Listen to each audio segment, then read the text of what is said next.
Dear Papa Dudut, hindi lang mga ilaw ng tahanan ang handang magsakripisyo para sa kanilang mga anak, kundi maging ang mga tulad namin na haligi ng tahanan.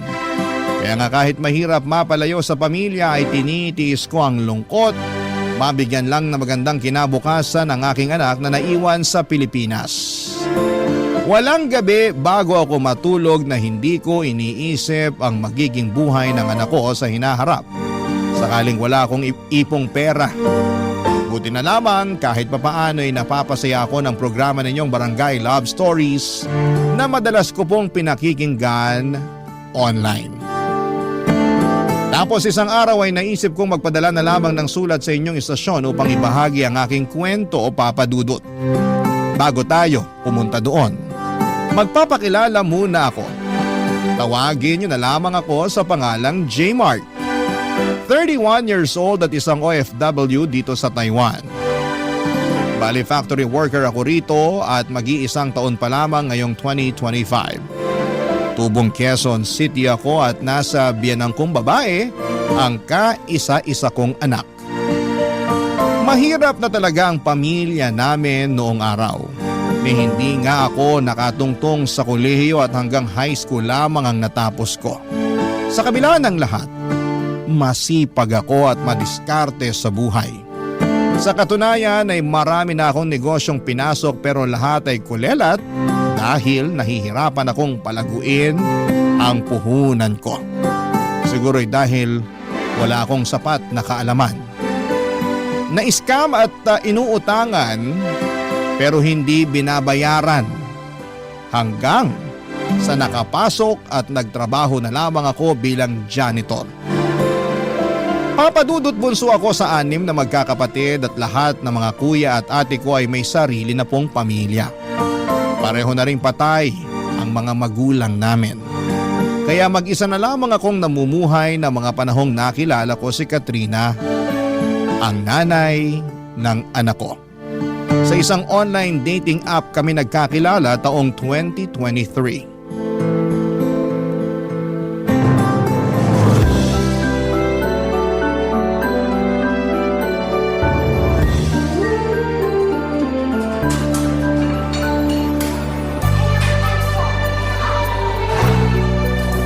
Masarap ba?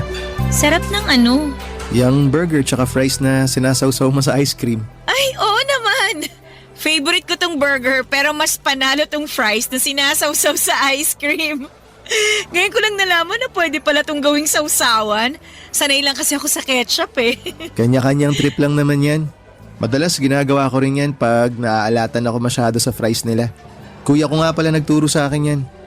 Nakita raw niya sa anak niya kaya ginaya niya. Talaga? Ibang klase na rin ang panahon natin ngayon, ano? Bata na yung nagtuturo sa mga matatanda. Pero sigurado ako na tinuruan lang din naman yung pamangking ko ng mga kalaro niya. At salamat din sa pagtuturo sa akin. Hindi kasi ako mahilig sa fries. Kasi tama ka na minsan medyo maalat talaga. Pero ngayon may pangontra na ako sa alat kapag sinawsaw sa ice cream. Mas masarap pa. Salamat ulit. Wala yun, ano ka ba? Maliit na bagay lang yun. Ang totoo, ako nga ang dapat magpasalamat sa iyo eh. Saan naman? Kasi pumayag kang makipagkita sa akin.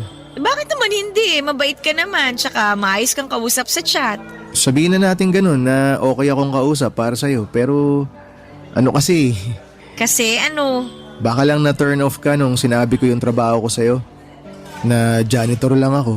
Unang-una, walang masama sa pagiging janitor. Pangalawa, marangal na trabaho yun. Hindi ka lang basta janitor ha, kundi janitor ka. Yung serbisyo mo kailangan niya ng isang kumpanya para maging malinis at organisado yung lugar nila. Salamat na ganyan yung naiisip mo. Nahihiya lang kasi talaga ako lalo na kung ikukumpara sa trabaho mo. Kasi nag-uopisina ka, kaya walang binatbat yung trabaho ko sa'yo. Huwag mong sabihin yan. Hindi ka dapat nag-iisip ng ganyan. Sinusubukan ko namang pigilan, pero minsan automatic na yun agad yung naiisip ko.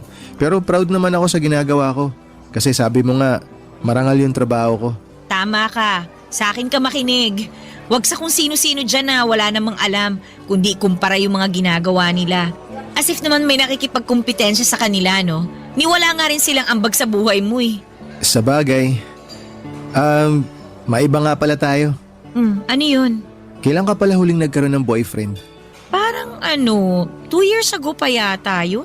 Gaano kayo katagal? Nakalimutan ko na nga lang kung ilang taon na kami kasi syempre, kinalimutan ko na siya simula nung naghiwalay kami. In fact, kasal na lang talagang kulang sa amin pero life happens. Bakit kayo naghiwalay? Anong dahilan? Siguro hindi lang kami talaga yung nakatadhana sa isa't isa. Tsaka bukod doon, ilang beses na siyang nagloko eh. Ako naman si Gaga, mahilig yata sa red flag.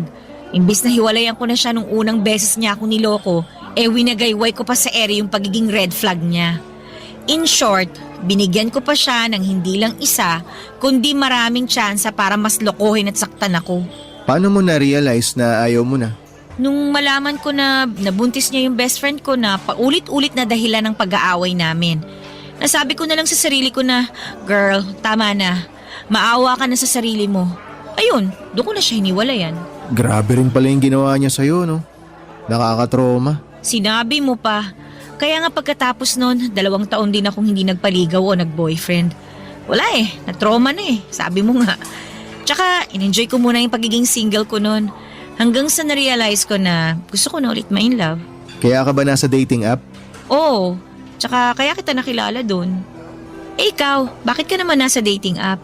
Tulad mo, gusto ko rin ma-in love. Nox naman. Swerte mo nakilala mo ako kasi kung hindi mo na itatanong, masarap ako magmahal. Aba, tinawanan lang ako. Hindi ka naniniwala? Ano, sabihin mo, hindi ka naniniwala, no? Pamilyar ka naman siguro sa kasabihan na to see is to believe. Kaya maniniwala lang ako kapag pinatunayan mo. Ibang klase, ako pa talaga yung hinamon. Ayos mukhang palaban ka. Ay, oo naman. Wala yata akong inaatrasan. Sa dami ba naman ng masasakit na pinagdaanan ko sa buhay ko? Sisiw na lang yung mga hamon mo. Kahit sino, lalabanan ko. Eme lang, baka isipin mo, napakako naman. Wala akong iniisip na ganyan. Naaaliw nga ako sa'yo Aba, at ginawa mo pa akong clown ha? Uy, hindi Ano ka? Biro lang. Buti pa kain na lang tayo, tapos ikaw naman magkwento tungkol sa dati mong love life. Papadudot maganda si Katrina. Siya ang tipo kong babae at aminin kong natulala talaga ako ng sandali ng unang beses ko siyang makita. Akala ko nga ay nananaginip lamang ako lalo na nung pumayag siyang makipagkita sa akin. Simula kasi noong nagkausap kami ay hindi ko na itinago sa kanya ang trabaho ko. Nag-alala lamang ako dahil baka hindi niya ako tanggapin kahit bilang kaibigan man lamang dahil nga sa pagiging janitor ko. Hindi naman po sa minamaliit ko ang trabaho ko. Alam ko sa sarili kong marangal ang ginagawa ko at nagsisikap naman ako sa buhay. Pero kung may pwede pa akong gawin na ibang trabaho bukod sa paglalampaso ng sahig at pagpupunas ng bintana ay nakahanda ko talagang gawin, Papa Dudut. Sa kabila ng lahat ay pinaramdam sa akin ni Katrina na hindi ako naiiba sa mga katulad nilang nagtatrabaho sa opisina. Trinato niya ako ng mabuti. Bagay na lalo kong nagustuhan sa kanya. Nagtuloy-tuloy ang komunikasyon namin hanggang sa umamin akong gusto ko siyang ligawan. Siyempre, kinabahan ako dahil baka ayaw niya. Pero inisip ko na lamang na kung ano man ang magiging desisyon niya, pumayag man siya o hindi, ay tatanggapin ko ng maluwag sa loob ko. Ang importante sa akin ay sumugal ako sa pag-ibig, Papa Dudut. Pero siguro ikakampi ko pa rin ang langit dahil pumayag si Katrina na ligawan ko siya. Hindi nagtagal ay pinapunta niya ako sa bahay nila para ipakilala sa kanyang nanay, Papa Dudut.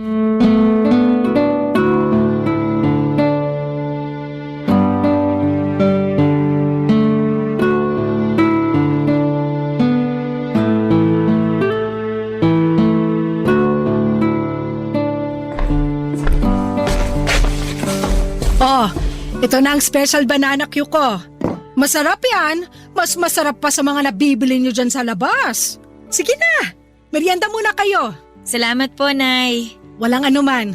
Teka, upo ako para makapagkwentuhan kami niyang messenger nyo. Ha? Sino pong messenger? Ha?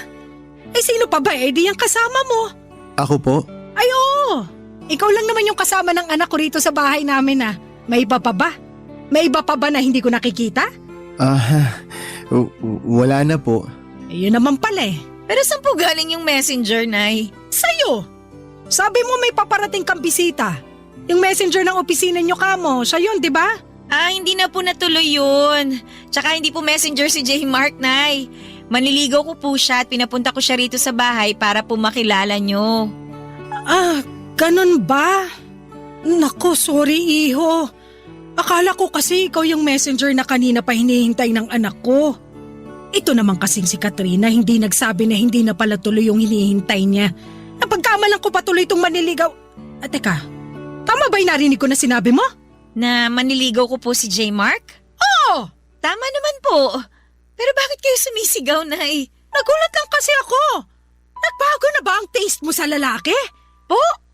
Ano po bang pinagsasabi nyo? Ang alam ko kasing tipo mo yung maputi at saka makinis Kaso tong manliligaw mo hindi naman ganun kaputian. Tingnan mo ang itim-itim ng balat. Mukha pang dry. Parang hindi nasasayaran ng lotion. Sobra naman po kayo magsalita. Totoo naman wag mo sanang mamasamain no, J. Mark. Tama ba? Opo, tama po. Pero, construction worker ka ba? Nay! Bakit? Anong bakit? Kung ano-ano pong tinatanong nyo kay J. Mark Ayos lang naman, Katrina. Walang problema. Siguro gusto lang talaga malaman ng nanay mo yung trabaho ko. Tama! Tama yun! Siyempre bilang nanay mo, responsibilidad kong alamin ang background ng mga manliligaw mo, no? Buti pa si J. Mark naiintindihan ako. Naiintindihan ko rin naman kayo. Pero hindi ko gusto yung tono at yung pagkakatanong nyo. Wala namang masama sa tanong ko. Masyado ka lang kasing sensitibo. Basta balik tayo sa'yo, J. Mark. Ano nga ulit ang trabaho mo? Curious lang ako, wag mo sanang mamasamain, Hindi ko naman po minamasama. Bale, janitor po ako. Yun po ang trabaho ko. Janitor? Yung naglalampaso ng sahig? Naglilinis ng mga basura sa opisina? Opo, yun nga po. Katrina naman! Bakit po? Bumaba na ba talaga taste mo sa lalaki? Hindi lang sa itsura pati na rin sa trabaho ng manliligaw mo. Sigurado ka na ba talaga sa taong to? Opo, tsaka wala naman pong masama sa pagiging janitor. Oo nga, pero hindi kita pinag-aral at pinagtapos ng kolehiyo para bumagsak lang sa isang katulad niya na ganyan lang ang trabaho. Sorry pero ano bang tinapos mo? High school lang po. Kita mo na. Kaya janitor ka kasi high school graduate ka lang. Nay, sumusobra na po kayo sa mga sinasabi niyo kay J. Mark. Hindi ako sumusobra. Tama lang naman na tanungin ko siya at alamin ang kapasidad niyang ibigay sa iyo ang mga luho mo sakaling maging kayo. Hindi mo man lang ba yun naisip, ha? Kasi kung hindi, pues, ako na nanay mo naiisip ko yon. Huwag niyo naman pong maliitin si J. Mark. Pati na rin yung trabaho niya. Maliit naman talaga yung trabaho niya. Ano magagawa ko?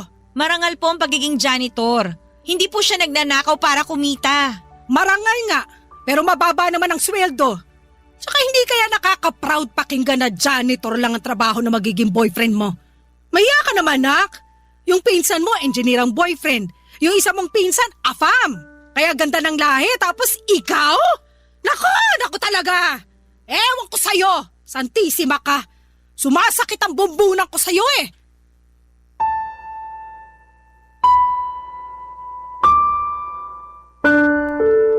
Papadudot matagal na simula nang nagka-girlfriend ako. Sa sobrang tagal na nga ay hindi ko na po maaalala.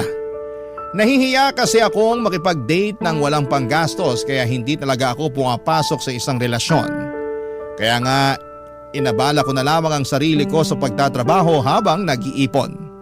Pero dahil pamahal ng pamahal ang mga bilihin at paminsan-minsan ay nahihingan pa ako ng tulong ng mga kapatid ko ay nababawasan ang ipon ko. Kaya nga aaminin kong pinalaban ako ng husto sa mga sinabi ng nanay ni Katrina tungkol sa trabaho ko. Naisip ko kung kaya ko bang ibigay sa anak niya ang buhay na kinasanayan nito kung sumisweldo lamang ako ng sapat para sa akin. Papadudod para po akong binuhusan ng malamig na tubig ng mga panahong yon.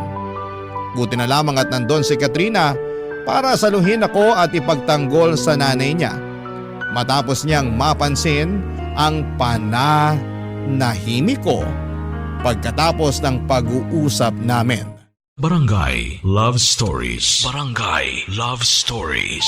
Papadudot pinanghinaan ako ng loob matapos akong pagsalitaan ng masasakit ng nanay ni Katrina. Bagaman nagsorry siya sa mga sinabi ng nanay niya sa akin ay napaisip pa rin po ako kung tama pa mang ipagpatuloy ko ang panliligaw sa kanya. Pero sa uli na-realize ko na mahal ko na si Katrina at matagal-tagal na rin simula nang pumasok ako sa isang relasyon. Kaya alam ko sa sarili ko na wala akong hindi kayang gawin para lamang mapatunayan sa nanay niya na karapat-dapat ako para sa kanyang anak. Ipinagpatuloy ko ang panliligaw kay Katrina hanggang sa sinagot na nga niya ako. Hindi nagtagal ay naging kami at makalipas lamang ang 3 buwan ay nabuntis ko na si Katrina. Plano na sana naming bumukod pero nakiusap ang nanay ng girlfriend ko na doon na lamang muna sa bahay nila kami tumira para makapag-ipon ng pera at mabantayan at maalagaan niya ang kanyang anak. Sumang-ayon kami ni Katrina sa kahilingan ng nanay niya. Kahit na alam ko sa sarili ko na makakarinig na naman ako sa nanay niya ng mga masasakit na salita. At hindi nga ako nagkamali doon, Papadudot.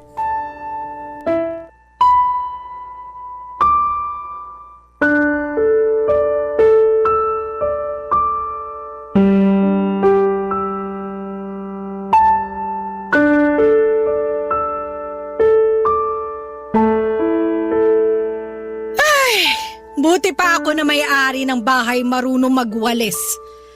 Samantalang yung iba dyan na nakikitira lang, pakape-kape lang, oh. Kapal talaga ng mukha, grabe. Nay, ako po ba yung pinariringgan nyo? O sino pa nga ba? Wala namang ibang tao rito kundi tayong dalawa lang. Excuse nga, J-Mark, ang laki mong kalat. Sobra naman po kayo magsalita. Ngayon lang naman po ako nakapagkape at nagpahinga. Hapon na. Di ba ang pagkakape sa umaga ginagawa? Hindi po kasi ako nakapagkape kanina. Naglaba po ako agad ng mga damit namin ni Katrina. Pati yung mga damit niyo po, sinama ko na. Ha? Bakit mo naman sinama pati damit ko?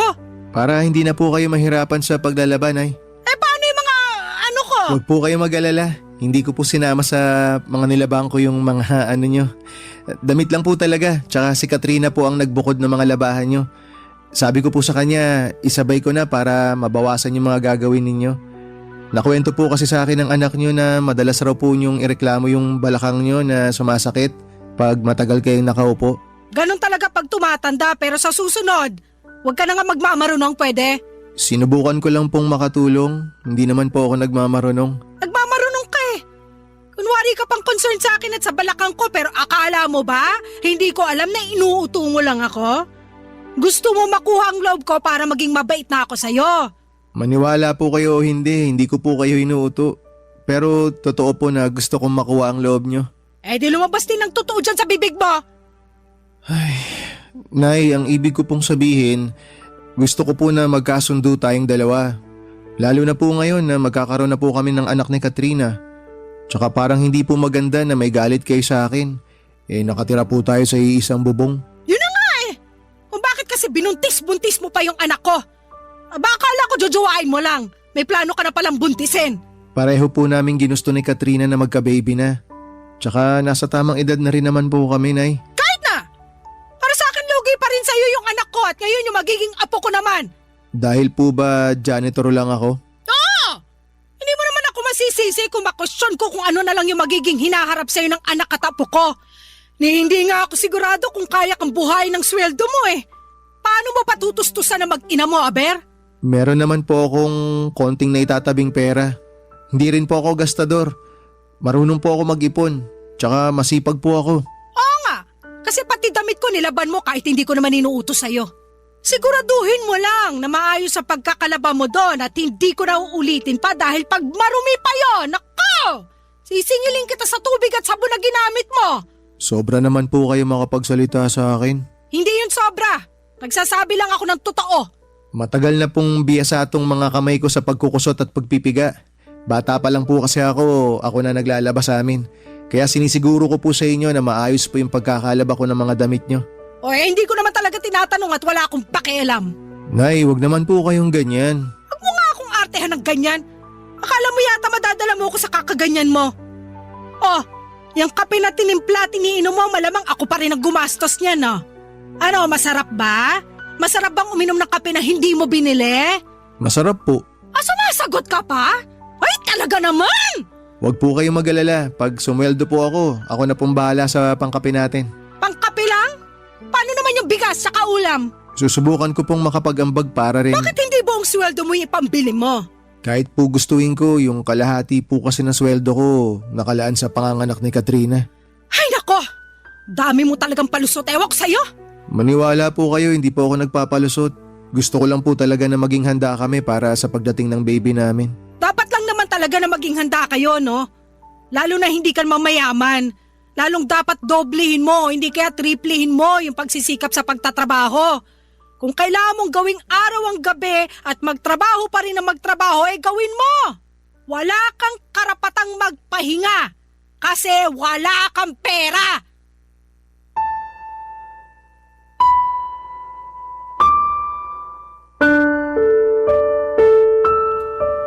Papadudot kahit naman lalaki ako ay may damdamin pa rin ako na marunong masaktan.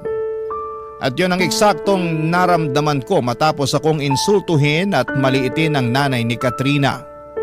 Kahit na gusto ko pang mga tuwiran, alam ko na wala ako sa lugar at baka pagmulan lamang yon ang malaking pagtatalo namin ng nanay ng kinakasama ko.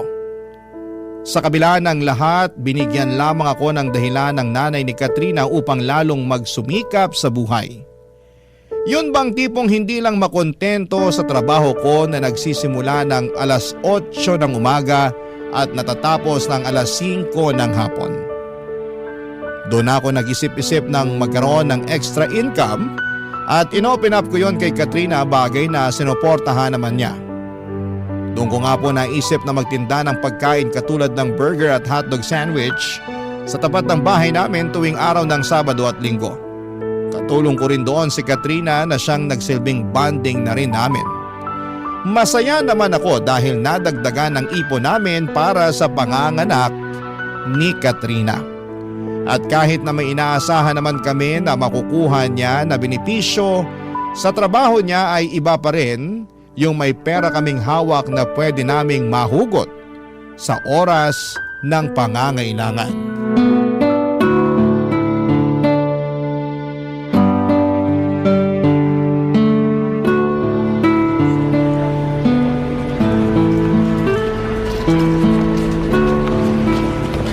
Wow! Sold out na naman yung burger at hotdog sandwich natin ah.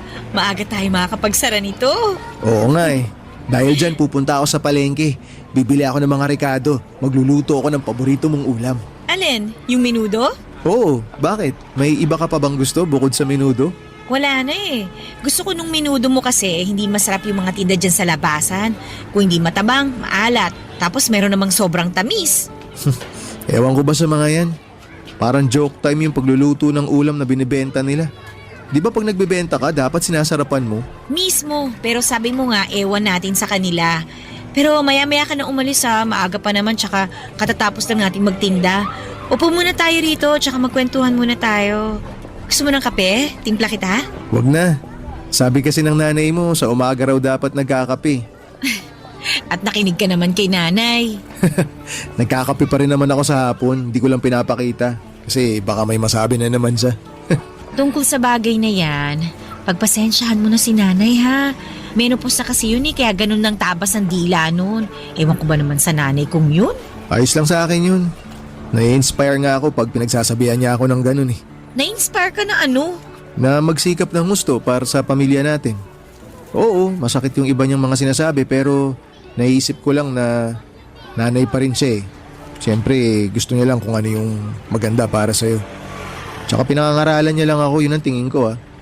Kaya nga imbis na magmukmok o magalit ako sa kanya dahil sa mga masasakit na sinasabi niya sa akin, iniisip ko na lang na yun yung paraan para mas mapalago ko pa yung sarili ko. Kaya mo ba naisip na mag-business ng hotdog sandwich at burger dito sa lugar natin tuwing Sabado at Linggo? Oo, matagal ko na rin namang sinusubukan magnegosyo pero palaging inaalat eh. Laging minamalas. Ayun, kaya hindi nagtatagal. Oo, bakit naman? Ang iniisip ko na lang baka hindi para sa akin yung mga sinimulan kong negosyo. Kaya nag-concentrate na lang ako sa pagtatrabaho. Pero buti hindi ka pa rin sumusuko, no?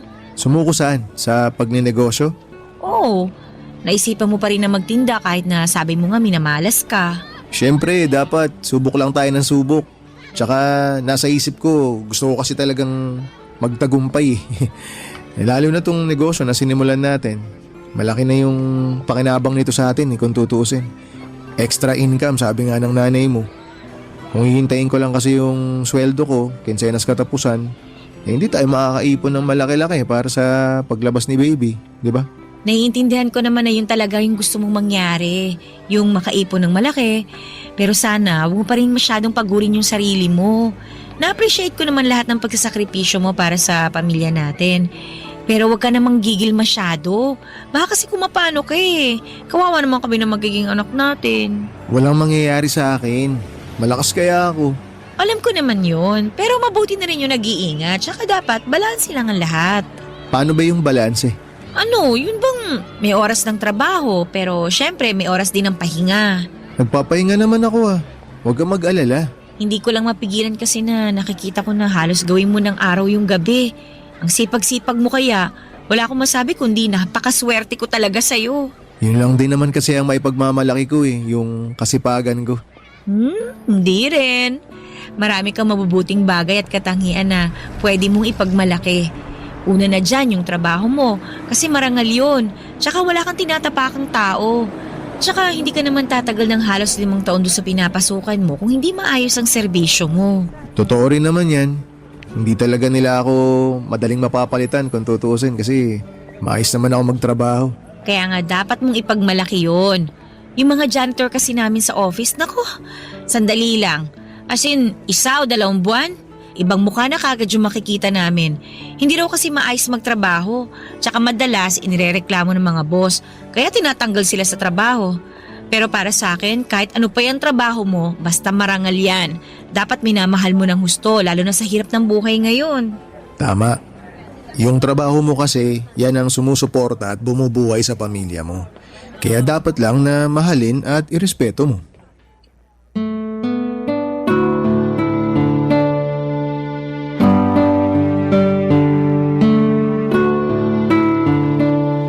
Papa Dudut, totoo pala na kahit na hindi ako ang pinakamayamang lalaki sa mundo, ako naman ang pinakamaswerte dahil alam kong suportado ako at mahal ng babaeng pinakamamahal ko.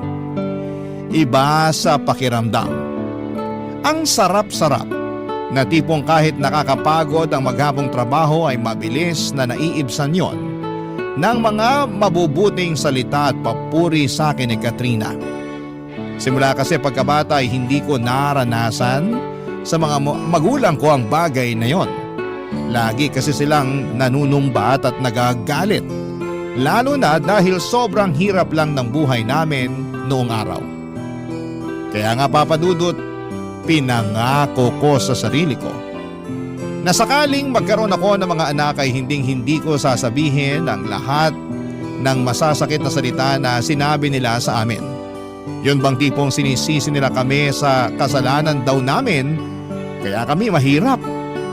Kaya nga lalo akong magsisikap upang pagdating ng araw Papa Dudut ay maibigay ko sa mga anak namin ni Katrina ang mas komportable at mas maayos na buhay na karapat dapat lang na makamtan nila. Papa Dudut. Barangay Love Stories. Barangay Love Stories. Papa Dudut, habang ipinagbubuntis ni Katrina ang baby namin ay sinubok kami ng kapalaran. Hindi kasi naging magaan ang pagbubuntis niya. Sa katunayan, noong tumungtong sa 3 hanggang 4 na buwan ang kanyang tiyan, ay ilang beses siyang dinugo at isinugod sa ospital. Kaya takot na takot kami, Papa Dudut, para sa kaligtasan ng anak namin. Doon na kami nag-decide na huminto si Katrina sa pagtatrabaho para mas maalagaan niya ang kanyang pagbubuntis. Siyempre nakarinig na naman ako noon kay nanay na dapat ko raw mas pagsikapan ang pagtatrabaho kasi wala nang hanap buhay ang anak niya. Alam ko naman yon, pero hindi ko pa rin mapigilang masaktan sa trabaho or sa pagtrato niya sa akin.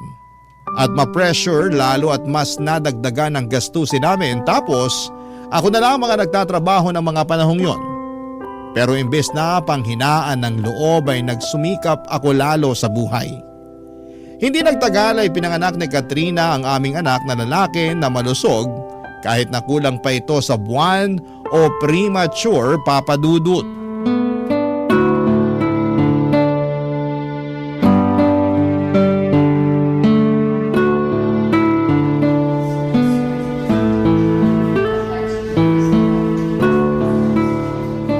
Okay ka lang ba? Bakit mukha kang malungkot? May nangyari ba? Wala naman. Pero naisip ko lang kung kailan kaya natin may uuwi sa bahay si baby. Sabi ni Doc, mga ilang araw pa raw nilang kailangan obserbahan si baby. Para daw sigurado tayo na walang problema pag inuwi natin siya. Sana lumaban yung anak natin, no? Sa totoo lang, naniniwala ako na lalaban siya para sa atin. Ay, alam mo, naisip ko kasalanan ko kung bakit nagkaganon ang baby natin eh. Bakit mo naman naisip yan? Pakiramdam ko kasi hindi sapat yung pag-aalaga at pag-iingat na ginawa ko. Hindi totoo yan. Nag-resign ka nga sa trabaho para mas maalagaan mo yung pagbubuntis mo di ba? Oo, pero hindi ko kagad ginawa eh. Sana nung una pa lang nag-resign na ako para mas natutukan ko yung pagbubuntis ko. Naniniwala ako na ginawa mo, na ginawa natin lahat ng paraan para mabantayan at maalagaan sa sinapupunan mo si baby. Kaya wag mo nang sisihin yung sarili mo sa nangyari. Tsaka na ipanganak mo naman ng maayos yung baby natin eh. Kailangan lang talaga siyang i-monitor ng mga doktor para masiguro yung kaligtasan niya. Salamat kasi gumaan naman yung loob ko sa sinabi mo. Ay, Bakit parang ikaw naman yata ang nalungkot? masaya naman talaga ako pero medyo nalulungkot lang kasi sinisisi mo yung sarili mo dahil sa nangyari. Huwag ka nang malungkot. Sabi mo nga ginawa ko naman lahat para maalagaan si baby, di ba? Oo, At kasama kita doon kaya hindi ko nasisisihin ang sarili ko. yan ang pinakamagandang isipin. Mas pagtuunan na lang natin ng pansin yung paggaling mo para makalabas na kayo rito ni baby sa ospital. Excited na nga ako umuwi sa bahay eh. Ako rin. Gustong gusto ko na kayong iuwi. Pero pag hindi nangyari yon, ikaw nang bahala sa anak natin ha. Uy, ang pinagsasabi mo dyan? Wala naman. Gusto ko lang mangako ka sa akin na kahit anong mangyari, mawala man ako o ano, hindi mo pa rin pababayaan yung anak natin. Hindi ka mawawala. Bakit ka naman mawawala? Ewan ko. Basta bigla na lang pumasok sa isip ko eh. Hindi ako naniniwala na bigla mo na lang naisip yan. Ano ba talagang problema? Ay, sorry. Ano ka ba? Huwag ka mag-sorry. Ang pinakamaganda na gawin mo, ikalma mo yung isip mo. Tsaka pagtuunan mo ng pansin yung paggaling mo. Mapapanatag lang ako kung mangangako ka sa akin. Mangangako na ano?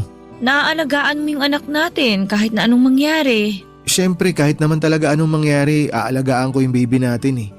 Hinding-hindi ko siya pababayaan. Pati ikaw, hindi rin kita pababayaan. Magsisikap ako ng gusto para maitaguyod ko yung pamilya natin. Salamat, J-Mark ha. O ano, okay na. Nangako na ako ha. Dapat ikaw rin mangako ka sa akin. O ano naman ang ipapangako ko? Na magpapagaling ka. Naaalagaan mo yung sarili mo para lumakas ka. Para sa amin ang anak mo. Kasi marami pa akong pangarap kasama kayo ng baby natin. Hindi ko kakayanin kung may isa sa inyo mawala sa akin. Walang mawawala sa amin, no? Pareho yata kaming warrior ng anak mo. Ikaw ba naman nanay eh? Sigurado warrior talaga yung anak mo. Thank you sa pag-aalaga sa amin ng baby natin. Simula pa lang nung nagkakilala tayo at nalaman nating magkakaanak tayo. Thank you talaga. Mas pinagaan mo yung pagbubuntis ko. Hindi mo kailangan ipagpasalamat sa akin yun kasi masaya ako na alagaan ka. At ngayon, Responsibilidad ko na yun bilang padre de pamilya. Kaya asahan mo na gagawin ko ang lahat para maalagaan kayong dalawa ni baby. Pangako yan. Ang swerte-swerte ko talaga sa'yo. Tama talaga yung desisyon ko na tanggapin yung panliligaw mo at sagutin ka. Alam ko na kasi na magiging mabuting tatay ka sa anak natin eh. Salamat at naisip mo yan. Sa totoo lang, matagal ko na rin talagang pangarap maging tatay. At ngayon natupad na. Tinupad mo yung pangarap ko. Tinupad mo rin naman yung pangarap ko na maging nanay sa anak natin kaya salamat talaga. O siya, ituloy na lang natin tong mahabang usapan na to. Basta ang pinakagawin mo, magpagaling ka. Ha? Pagka nakalabas na kayo rito ni baby, kung pwede, pasyal tayo sa beach. Gusto ko yan. Alam ko talaga na gustong gusto mong pumunta sa beach, kaya tutuparin natin yan. Kasama ang baby natin.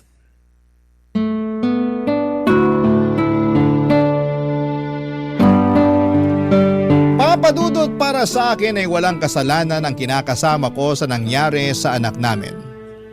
Alam ko na ginawa niya ang lahat upang maalagaan ng baby namin at maisilang ng maayos. Kaya nga ang laki ng respeto at pasasalamat ko kay Katrina dahil sa ginawa niyang pagsasakripisyo, mabigyan lamang ako ng anak. Pero aminado ako na natakot ako noong nagkausap kami dahil para siyang nagbibili na. Sa kabila ng lahat ay sinantabi ko ang pangamba ko at nag-focus sa pagsasaayos ng kwarto namin para sa nalalapit na pag-uwi ng mag-ina ko sa bahay. Ganon din ang iba pang papeles at pera na kailangan na pambayad sa ospital. Kaya lang, hindi na nangyari yon. Dahil makalipas lang ang isang araw ay nag 50-50 si Katrina bago siya binawian ng buhay.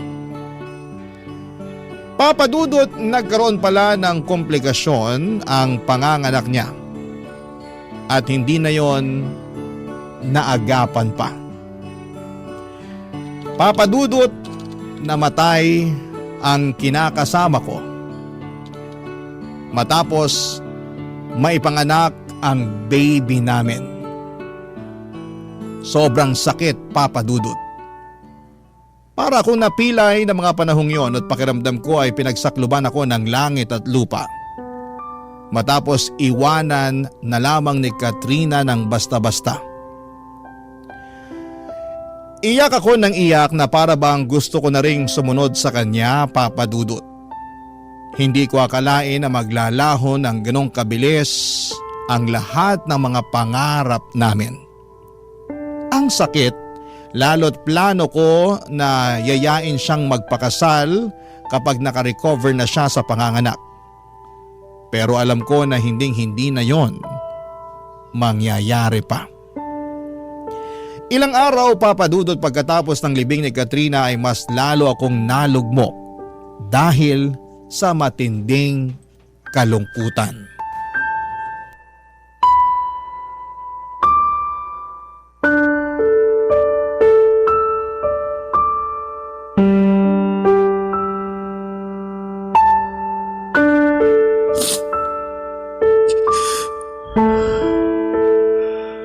Ang daya mo naman, Katrina. Pakadaya mo. Di ba nag-usap pa tayo? Napupunta tayo sa beach kasama si baby pagkalabas niya sa ospital. Binigla mo naman ako. May sorpresa pa naman ako sa'yo paglabas mo. Hayain na sana kita magpakasal eh. Pero wala na. Iniwan mo lang kami ng anak natin. Sobrang sakit naman dito, Katrina. Sobrang parang akong dinudurog. Nararamdaman ko yung kaluluwa ko na uupos na.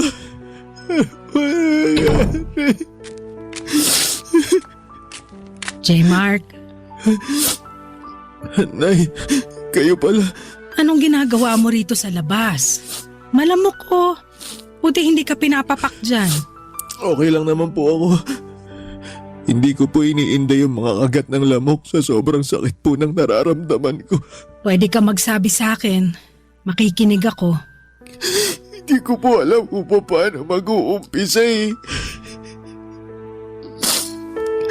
Basta ang alam ko lang po para akong nadudurog dahil sa pagkawala ni Katrina. Hindi ko po alam ang gagawin ko. Kung paano pa po ako magpapatuloy dahil sa nangyari.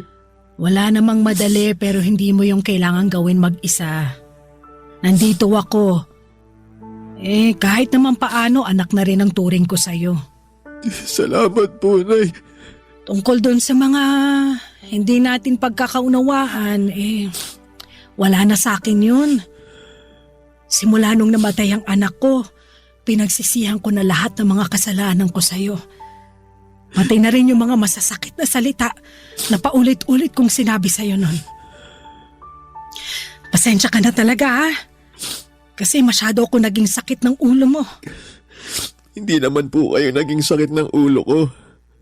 Siguro, sakit lang po sa tenga kasi naninigaw po kayo parati. Sobra ka naman. Pero pasensya ka na talaga. Ayos na po sa akin yun. Hindi naman po ako nagtatanim ng galit eh. Hindi po ako nagtanim ng galit sa inyo kasi nanay kayo ni Katrina. Tsaka, kung tutusin, mas lalo po akong na-inspire na magsikap sa pagtatrabaho para mabigyan ng magandang buhay yung mag-ina ko.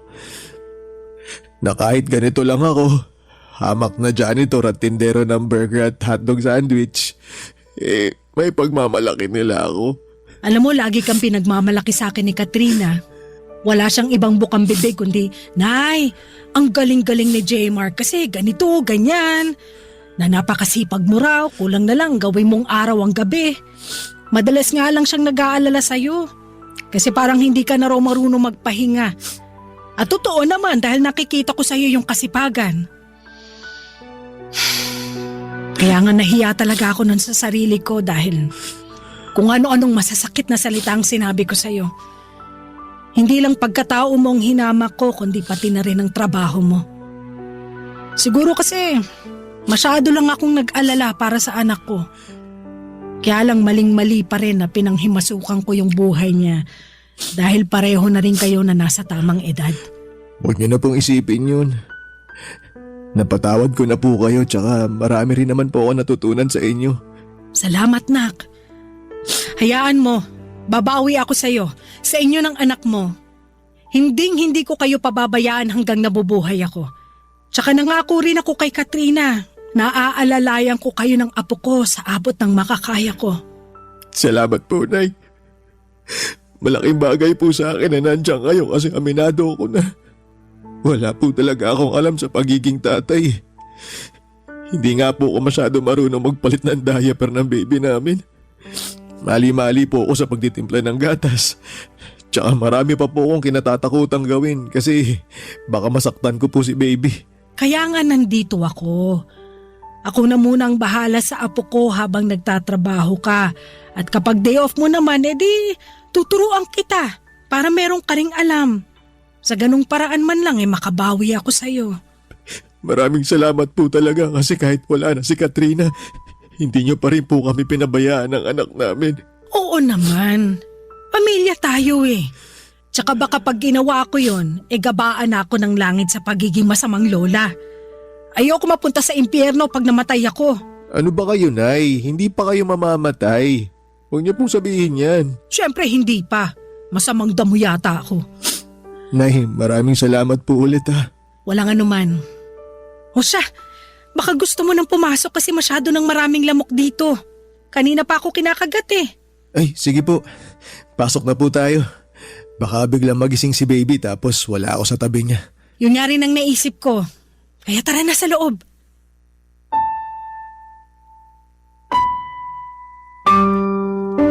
Papadudot malaking bagay sa akin na inalalayan ako ng nanay ni Katrina para makapagtrabaho pa rin at magawa ng maayos ang tungkulin ko bilang tatay sa anak namin. Kung ako lang kasi ay baka mahirapan ako lalo na at kailangan din ako ng baby namin. Mga ilang buwan ko rin na inaral ng husto lahat ng turo sa akin ni nanay mula sa pagpapadede kay baby pagpapalit ng diaper, pagpapaligo hanggang sa pagpapadighay. At isa lamang ang masasabi ko. Lahat yon ay hindi madali. Kaya nga kahanga-hanga ang mga ilaw ng tahanan mula sa pagbubuntis nila, panganganak at pag-aalaga sa kanilang baby.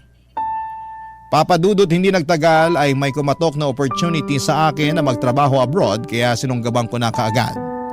Ang plano ko lang ay tapusin ang 3 taon kong kontrata rito upang makapag-ipon ng pera na pangnegosyo sa Pilipinas, tapos ay uuwi na ako para makasama ko na ang baby ko. Nangako naman sa akin si nanay na babantayan niya at aalagaan ang anak ko hanggang makauwi ako. Kasama niya sa bahay nila sa Quezon City ang pinsang babae ni Katrina na binibigyan ko na lamang ng allowance para meron ding panggastos. Kahit na mahirap mapalayo sa anak ko, ay wala kong hindi kayang gawin. Mabigyan ko lamang siya ng magandang buhay sa hinaharap. Nasa bawat patak ng aking pawis at luha dito sa ibang bansa ay inspirasyon ko siya. At dala-dala ko sa puso ko ang pangako sa nanay niya na aalagaan siya at itataguyod hanggang sa aking huling hininga. Alam ko kung nasaan man si Katrina ngayon ay proud na proud siya sa akin dahil kinakaya kong magpatuloy kahit na mahirap simula nang mawala siya. Hanggang dito na lamang po ang sulat ko, Papa Dudut. Maraming salamat sakaling mapili po ninyong i-ere ang istorya ng buhay ko. Sana'y marami akong na-inspire na mga kabarangay natin sa kwentong ibinahagi ko. More power and God bless sa Barangay Love Stories. Ang inyong kapuso at kabarangay forever, J. Mark. Dear Papa Dudut, ako nga pala si Rosie, 25 years old, isang babaeng pinaasa at patuloy na umaasa. Nakilala ko sa isang dating app si Dom. 40 years old na siya, maganda ang tindigan niya at malakas talaga ang appeal. Kaya naman mabilis din lamang akong na-fall sa kanya, Papa Dudut. Halos isang buwan kaming nag-usap online bago kami nag-decide na magkita na.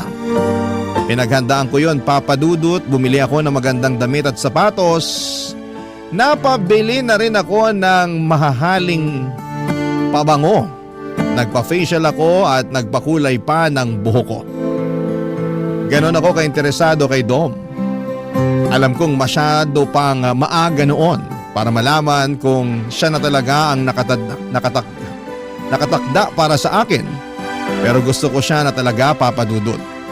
Kaya nga ako na rin ang gumawa ng paraan para hindi na siya bumitaw sa akin. Isang beses pa lamang ako nagkaroon ng karelasyon at masasabi kong ibang-iba si Dom, Papa Dudut. Ibang naramdaman kong kilig sa kanya. Kaya naman siniguro ko na liligawan ako ni Dom kapag nakita niya ako sa unang date namin. Nagpa-late nga ako ng dating para kunwari ay may grand entrance. Sa labas pa lamang ay nasilayan ko na siya. Malakas ang naging kabog ng dibdib ko at napakagwapo pala niya sa personal at parang wala siyang 40 kung titignan. Halos hindi ako makapasok noon dahil kinakabahan ako dahil baka hindi ako maging enough sa kanyang paningin. Nilaksan ko na lamang ang loob ko at saka nagpa-sexy habang naglalakad patungo sa kanya.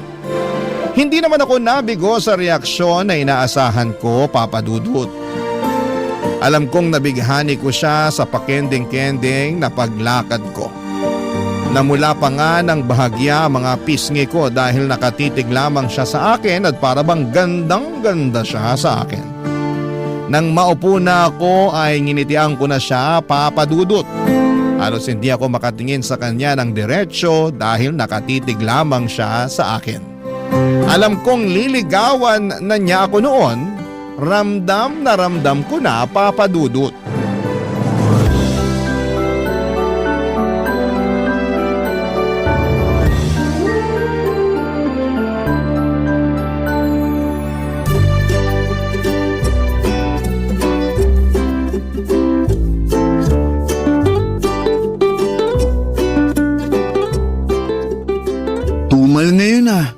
Kanina pa walang customer. Dapat ganitong oras, dagsa ng mga tao. Ganun talaga. Di lahat ng araw mabenta tayo. Meron talaga yung ganito, walang katao-tao. Wala na ngang katao-tao, pati boses mo wala rin kabuhay-buhay. Malungkot kasi ako. May nangyari ba? Meron. Ayoko nga sana mag-duty pero di naman pwede. Pwede kang magkwento sa akin para kahit paano gumaan naman yung loob mo. Ay, di niya na kasi ako kinakausap eh. Ha? Sino? Sino pa ba? Eh di yung kinakwento ko sa'yo nung nakaraan. Yung lalaki na nakilala ko sa clan. Yun ba? Akala ko di na kayo nag-uusap nun. Sabi mo pa nga nakakatamad siyang kausapin, di ba? Oo, nung una. Pero mali pala ako. Buti na lang nireplyan ko pa rin yung text niya. Binigyan ko ng chance na makilala siya ng husto. Pero sabi mo hindi ka na niya kinakausap, di ba? Oo. Kailan pa? Nagsimula nung isang araw tapos hanggang ngayon. Tinadtad ko na nga siya ng text eh. Sinubukan ko ring tawagan pero cannot be reached naman. Hindi ko naman alam kung anong rason kasi okay naman kami tuwing nag-uusap kami. Yung totoo, in love na nga ata ako sa kanya eh. Patay tayo dyan. Baka naman naramdaman niyang in love ka na sa kanya kaya di na siya nagparamdam. Ganun ba yun? Minsan, oo. Siya kaya yung una nagsabi sa akin na gusto niya ako. Tapos sabi ko di pa ako ready ulit makipagrelasyon kasi nga kakabreak ko pa lang si ex-boyfriend ko. Nakwento ko yun sa'yo ah. Oo, iyak ka pa nga ng iyak sa akin nun. Ang pangit ko ba ng mga oras na yun? Hindi naman, sakto lang. Grabe ka naman sa akin. Kaibigan ba talaga kita? Oo, kaya nga sinasabi ko lang yung totoo. Ay nako, ang prangka mo kahit lalaki ka. Wag mo nang ibayin yung usapan. Anong sabi niya nung sinabi mo hindi ka pa ready makipagrelasyon ulit? Willing to wait daw siya. Pero hindi nawala yung sweetness niya. Yung pagiging caring at thoughtful kagaya nung una. Kaya na-inlove na rin ako. Sinabi mo ba yan sa kanya? Sasabihin ko pa lang sana kaso hindi na nagre-reply eh. Tapos hindi ko na matawagan number niya. Palagay mo, may nangyari kayang masama sa kanya? Hindi ko alam pero palagay ko niloko ka lang niya. Hindi totoo na in love siya sa'yo. Talaga? Bakit naman niya gagawin yun wala naman siyang mapapala sa akin? Hindi ko alam pero malay mo, ginawa ka lang niyang pampalipas oras. Tapos nung nagsawa na siya, di ka na niya nireplyan. Nagkita na ba kayo? Hindi pa. 2 linggo pa lang naman kami nag-uusap eh. 2 linggo pa lang naman pala. Makaka-move on ka rin doon. Paano mahal ko na nga siya. OA man kung tutuusin pero kahit na sandali pa lang kami nag-uusap at hindi naging kami, broken hearted na ako. Hirap sa'yo, dali mong magtiwala sa mga lalaking nakaka-text mo. Mabait kasi sila sa akin at alam mo naman type ko 'di ba? Sweet, caring, thoughtful. Kaya lang kayong mga lalaki talaga sa una lang kayo magaling eh. Oh, wag mong latin. Okay sige, pwera sa'yo. Saka sa mga tatay natin. Pero yung iba ganun na lahat. Ay, pakiramdam ko tuloy. Magkakasakit ako kasi broken hearted ako. Kung totoong mahal ka niya at kung para kayo sa isa't isa, babalik yun. Pag hindi, hayaan mo na lang siya. Sana nga ganun lang kadali yun.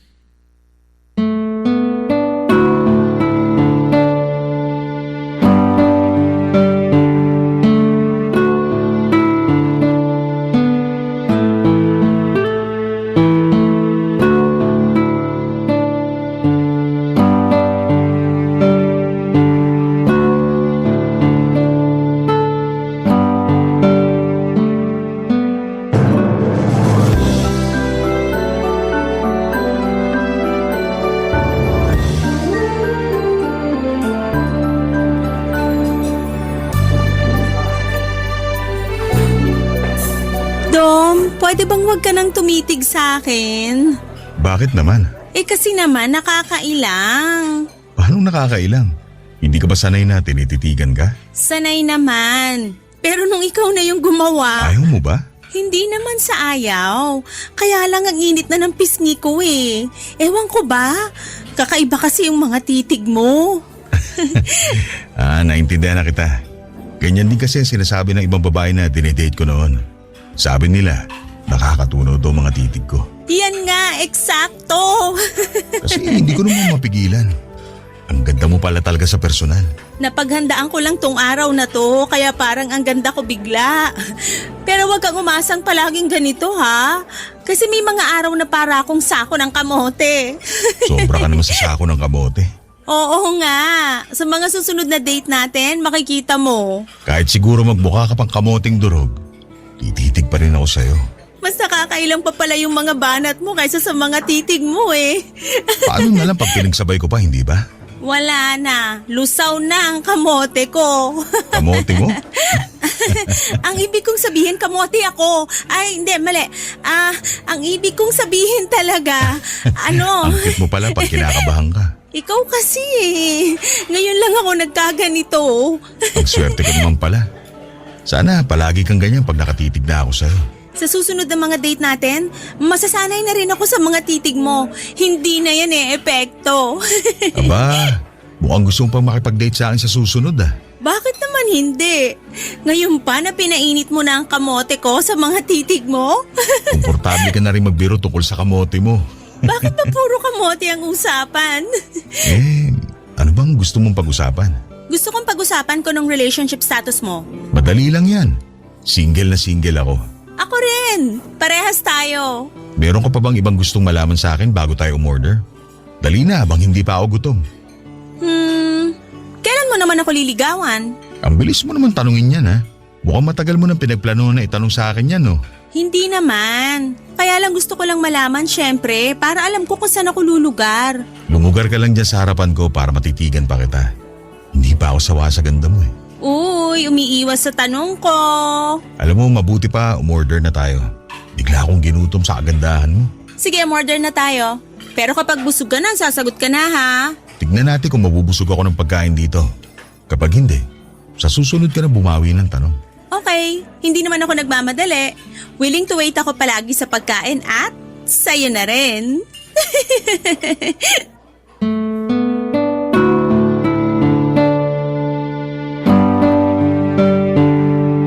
Dinaan ko na lamang sa biro ang huling sinabi ko bago tawagin ni Dom ang waiter para umorder, Papa Dudut. Sa totoo lang ay pambawi ko lamang yung biro na yon para matakpan ang pagkakapahiya ko.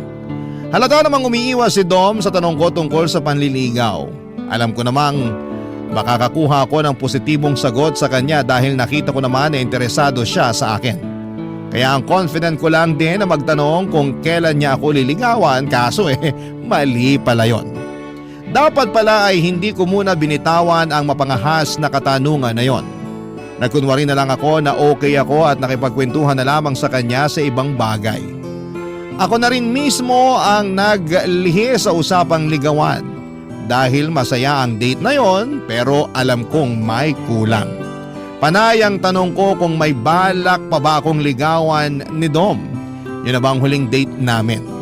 Inasahan kong hindi na niya ako aayain pa na mag-date dahil hindi naman niya ako sinabihan kung niligawan niya ako. Pero makalipas ang isang linggo ay inaya ulit niya akong mag-date. Nagkaroon muli ako ng pag-asa kahit papaano. Pero hindi na ako nagtanong pang muli, Papa Dudut. Hahayaan ko siyang magkusang magsabi sa akin na nililigawan na niya ako. Nakailang dates na rin kami pero bigo akong marinig sa kanya kung niligawan ba niya ako o hindi. Nangangati na akong tanungin sa kanya kung ano ba kaming dalawa. At doon ko nga napatunayan na sa hirap palang maging babae talaga, Papa Dudut. Hindi ka makapagtanong kung ano ang namamagitan sa inyong dalawa dahil napapangunahan ka ng hiya. Pero alam kong kailangan ko nang alamin bago pa ako mahulog sa kanya ng mas malalim. Sa sumunod na date namin ay naglakas ako ng loob na magtanong sa kanyang muli, Papa Dudut.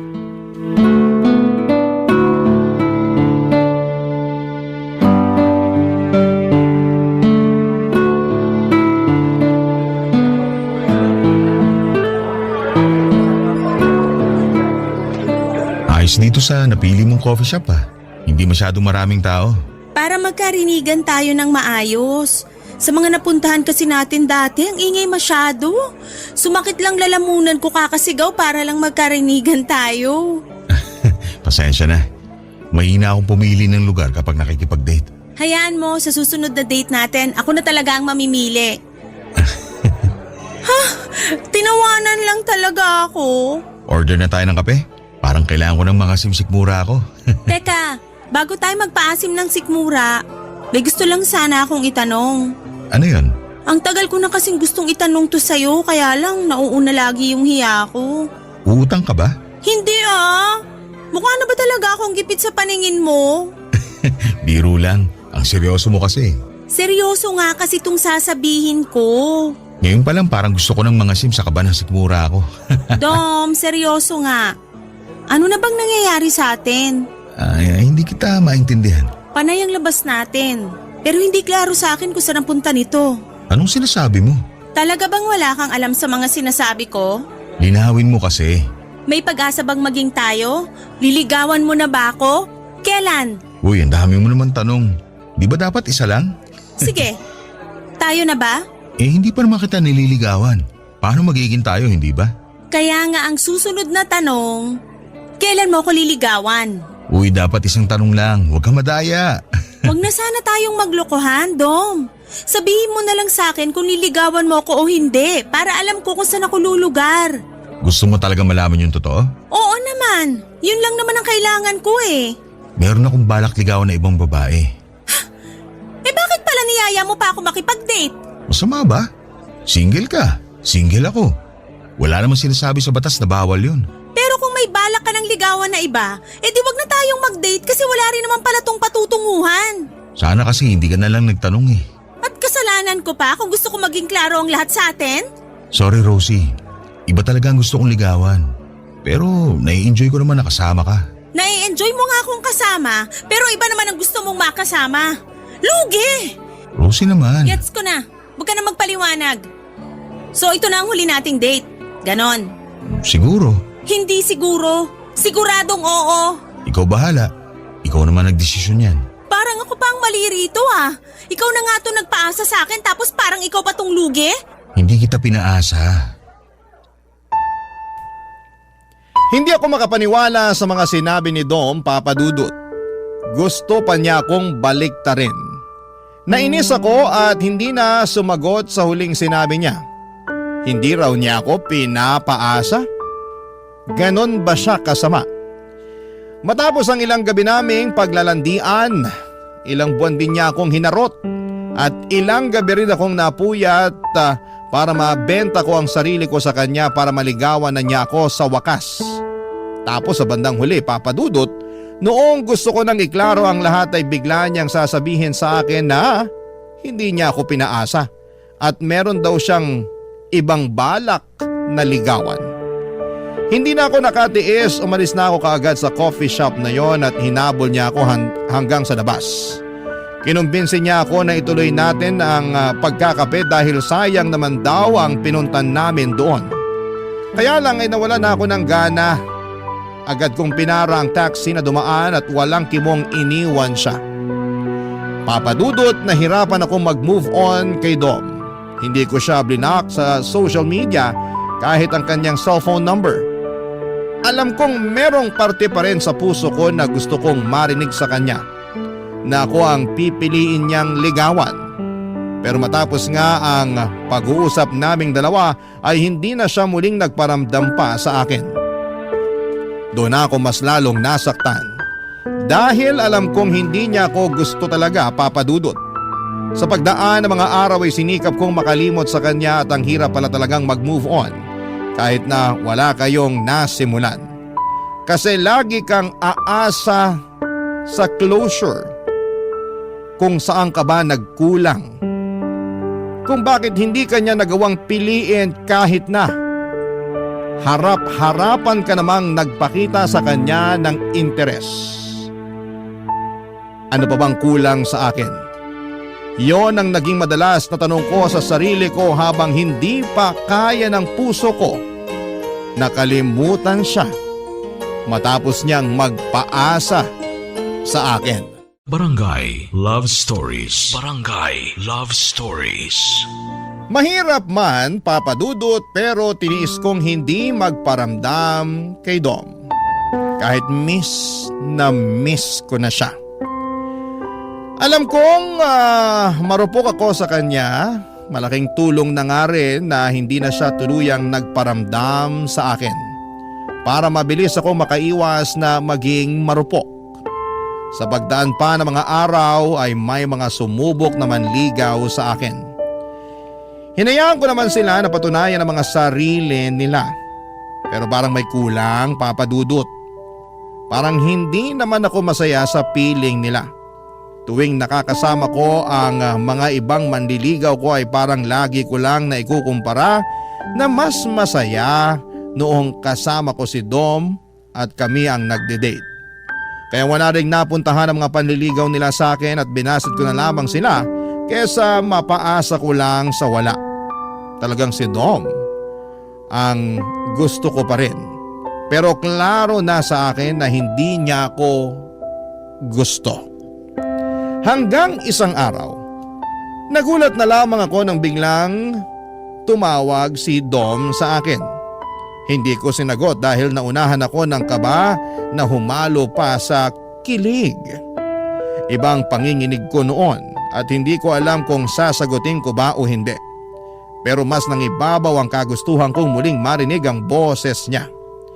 Nang sinagot ko ay nagpanggap akong busy at hindi na siya naaalala pa. Hanggang sa bigla niya akong inayang mag-date dahil na-miss daw niya ako. Lihim akong kinilig sa sinabi niya, Papa Dudut. Inaisip ko na baka may chance na kaming dalawa. Kaya nung inaya niya akong mag-date ay hindi ako agad nakatanggi. Nag-date muli kami sa coffee shop kung saan kami naudlot. Baka naman sa pagkakataong yun ay matuloy na maayos ang coffee date naming dalawa, Papa Dudut.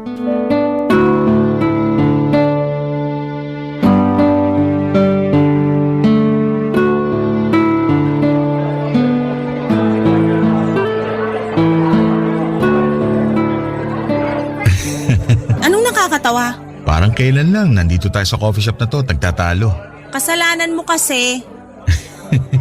Oh, tawa lang uli. Hindi lang ako makapaniwala na mabibigyan mo ulit ako ng second chance. Naglakas loob lang talaga akong tawagan ka. Kahit na pakiwari ko, hindi ka pa natatauhan. Hindi pa nga. Pasalamat ka na lang talaga. Thank you ah. Ang tibay ng helmet mo. Akala ko mapapahiya na ako eh. So ano bang ibig sabihin itong date natin ngayon? Ano bang gusto mo maging ibig sabihin ng date natin ngayon? Ayan ka na naman ah. Mukhang red flag ka na naman sa akin. Joke lang. Ano ba? Gusto kong malaman kung mag-aaksaya ba ako uli ng oras sa'yo o may pagbabago na ba sa feelings mo para sa akin? Hindi naman nagbagong feelings ko para sa'yo. Gusto pa rin naman kita. Pero hindi ako ang niligawan mo. At nagsisi nga ako na ibang babae ang pinili ko. Anong ibig mong sabihin? Binasted ako nung nililigawan ko. Kaya pala ginagawa mo akong rebound ngayon. Uy, hindi ah. Nung binasted niya ako, doon ko napagtanto na ikaw talaga ang tamang babae para sa akin. Hindi ka rebound. Gusto na talaga kitang ligawan ngayon. Nagkamali lang ako noon. Ganun din yun. Kasi kung hindi ka naman binasted nung babaeng yon, hindi mo na uli ako lalapitan. Hindi mo ako maiisipan na tawagan uli. Hindi totoo yan. Ang tagal ko nang gustong tawagan ka. Nauunahan lang ako lagi ng hiya. Saka nalilito ako sa inyong dalawa dati. Nung iniwan mo ako rito sa coffee shop na to, parang nasaktan ako. Gusto sana kitang tawagan nung gabi na yun pero ramdam ko galit ka pa rin sa akin. Talagang galit ako sa'yo. Pinaasa mo ako eh. Hindi kita pinaasa. Huwag mo na akong i-gaslight. Hindi ko alam ang ibig sabihin yan. At kung ano man ang ibig sabihin yan, wala akong pakialam kasi hindi ako ganyan. Hindi mo nga alam ang ibig sabihin ng gaslight tapos saangal ka na hindi ka ganun? Ang labo mo. Ayoko na nga maging malabo. Kaya nga sinasabi ko na sa'yo ngayon, pwede ba akong manligaw sa'yo? Sigurado ka na ba? Oo naman.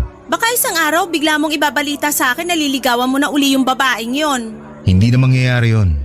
Ayoko na ron. Hindi niya deserve ang pagmamahal ko. Sa'yo lang to dapat. Alam mo talaga kung paano ako mahuhuli eh. Effective pa rin pala ang charm ko sa'yo ha. Hindi naman kasi nawawala yun. Eh di, pahay ka namang paligaw sa akin. Paano kung pahirapan ko yung panliligaw mo sa akin para makaganti lang ako sa pagpapaasa mo nun? Hindi kita pinaasa. Paulit-ulit na lang. Pinaasa mo nga ako. Huwag mo nang i-deny. Oo na lang para matigil ka na. Ayoko mag-away tayo. Sabihin mo na sa akin, ano na? Pwede na ba ako manligaw talaga? Oo nga. Basta wala nang bawian ha? Ang tanga ko naman kung iiwan pa kita. Natauhan na ako. Sure? Sure ako. Ikaw na talaga ang gusto ko. Kahit pahirapan mo pa ako sa panliligaw sa'yo. Bigyan mo na ako ng second chance, please. Hindi ka magsisisi. Promise. Bala ko pa sanang itago ang kilig pero hindi ko na kinaya. Napakagatlabi na lamang ako sa sobrang kilig habang nakatitig sa mga mata ni Dom. Sa wakas, may part 2 na ang love story namin. Talagang kailangan lang sigurong maligaw ni Dom sa ibang babae para mahanap niya ang daan pabalik sa akin. Nawala tuloy ang galit ko sa kanya. Natunaw lahat ng inis ko sa kanya lalo na noong hinawakan niya ang kamay ko at saka hinalikan. Pagkatapos noon ay humiling siya na kung pwedeng makahalik sa aking pisngi. Pinayagan ko naman siya at pagkatapos noon ay nagkusa akong halikan ang kanyang mga labi. Parang nag-init ang pakiramdam ko nang mahalikan ko siya. Ramdam kong ganun din siya. Hindi na nga kami naka-order ng kape dahil inaya niya akong magkape na lamang sa bahay niya. Agad naman akong pumayag, Papa Dudut. Mas gusto ko roon para masolo namin ang isa't isa. May nangyari na nga sa aming dalawa. Kahit sabihin pang parang nagmadali akong ibigay sa kanya ang pagkababae ko, ay wala po akong pakialam, Papa Dudut. Lalo't nakikita ko naman sa kanya na interesado na siya sa akin. Panay ang labas namin, lagi kaming magkahawak kamay, panay pa nga ang regalo niya sa akin ng bulaklak at tsokolate. Lagi rin niya akong binibilahan ng maliliit na teddy bear kapag sahod niya.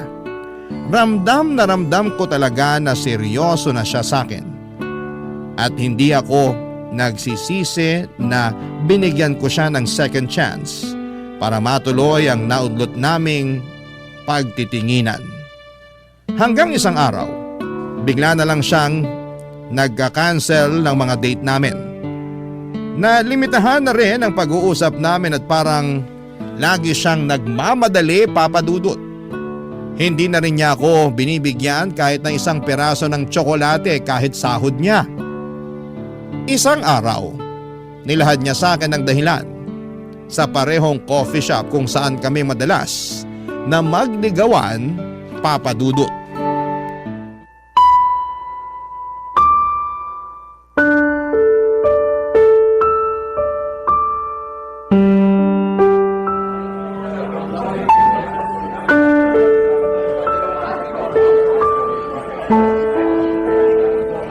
Mabuti naman at pumayag ka nang makipagkita sa akin. Nakakatampo ka na ah. Pasensya ka na talaga, Rosie. Okay ka lang ba? Oo naman. Okay pa ba tayo? Oo. Bakit biglang nabulol? Nabigla lang ako sa tanong mo. Ako nga tong nabibigla sa mga reaksyon mo eh. May problema ba tayo? Wala naman. Naging busy lang talaga ako. Dati ka pa naman busy, pero nagagawa mo pa rin akong pansinin. Ngayon parang wala na ako sa'yo eh. Kung hindi pa ako magagalit sa chat, hindi ka pa magre-reply sa akin. Hindi ko naman kasi madalas hawak ang cellphone ko ngayon. Ang dami mong dahilan. Sumasagot lang kasi ako sa tanong mo. Alam kong may problema, kahit ilang beses ka pang mag-deny sa akin. Wala nga. Dom, please. Huwag mo naman akong hayaan na mag-overthink lagi. Hindi na ako makakonsentrate sa trabaho ko dahil lagi kong iniisip kung may problema tayo. Paulit-ulit naman, Rosie. Sabi ngang wala. Umorder ka na nga lang ng kape para makauwi na ako. At ngayon nagmamadali ka naman. Ilang linggo ka nang hindi nakikipagkita tapos ngayon parang gusto mo na ako agad itaboy? Hindi kita tinataboy. Ayoko lang gabihin sa daan kasi matraffic ngayon. Biyernes pa naman. Kailan ba hindi naging matraffic sa Manila? Ayusin mo naman yung dahilan mo. Ano ba gusto mong marinig sa akin ha? Nakakairita na eh. Yung totoo. Ano Dom? Ayaw mo na ba sa akin? May gusto ka na bang ligawan na iba? Wala akong ibang gustong ligawan. Pero paano ko? Itutuloy mo pa rin ba yung panliligaw sa akin? Ay, nako. Bumuntong hininga pa talaga. Ayaw mo nang manligaw sa akin? Nahihirapan ka na bang mapasagot ako?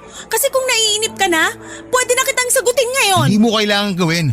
Mabuti na lang din at nabanggit mo yan kasi parang gusto ko munang ihinto panliligaw ko sa'yo. Ano? Parang hindi pa itong tamang oras para manligaw ako. Mabuti na lang talaga at hindi mo pa ako sinagot. Baka kasi gusto mo nang manligaw sa iba. Katulad ng ginawa mo sa akin noon. Hindi ganun ang sitwasyon ngayon. Naisip ko lang na hindi ko pa kaya na magkaroon ng karelasyon. Bakit biglang nagbago ang desisyon mo? Imposibleng walang third party to. Ang lala naman ang pagdududa mo sa akin. Alam ko nagkamali ako noon. Pero hindi na ako umulit manligaw ng iba habang naliligaw ako sa'yo. Ano ngang dahilan kung bakit naisip mo bigla na hindi ka pa pwedeng makipagrelasyon? Kasi limited lang ang budget ko. Ano ba namang rason yan? Hindi naman kita nare-require na gastusan ako. Pwede namang manligaw kahit wala ng tsokolate, teddy bear o bulaklak. Sapat na sa akin yung magkape lang tayo at magkasama. Kahit nga kape medyo tagilid eh. Kailangan ko mag-ipon kasi bala kong bumili ng bahay at lupa sa probinsya namin. Para may matira naman ng mga magulang ko. Kung ganon, susuportahan naman kita dyan. Pwedeng pansamantala, ako muna ang gagastos sa mga date natin.